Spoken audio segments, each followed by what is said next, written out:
جھوٹ ہے۔ اے پیغمبر، اگر یہ اس کلام پر ایمان نہ لائیں تو شاید تم ان کے پیچھے رنج کر کر کے اپنے تئیں ہلاک کر دو گے۔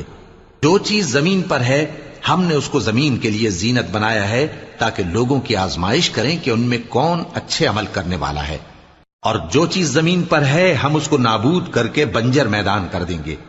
کیا تم خیال کرتے ہو کہ غار اور لوح والے ہماری نشانیوں میں سے عجیب تھے؟ جب وہ نوجوان غار میں جا رہے تو کہنے لگے کہ اے ہمارے پروردگار، ہم پر اپنے ہاں سے رحمت نازل فرما اور ہمارے کام میں درستی کے سامان مہیا کر۔ تو ہم نے غار میں کئی سال تک ان کے کانوں پر نیند کا پردہ ڈالے رکھا، یعنی ان کو سلائے رکھا، پھر ان کو جگا اٹھایا تاکہ معلوم کریں کہ جتنی مدت وہ غار میں رہے دونوں جماعتوں میں سے اس کی مقدار کس کو خوب یاد ہے۔ ہم ان کے حالات تم سے صحیح صحیح بیان کرتے ہیں۔ وہ کئی نوجوان تھے جو اپنے پروردگار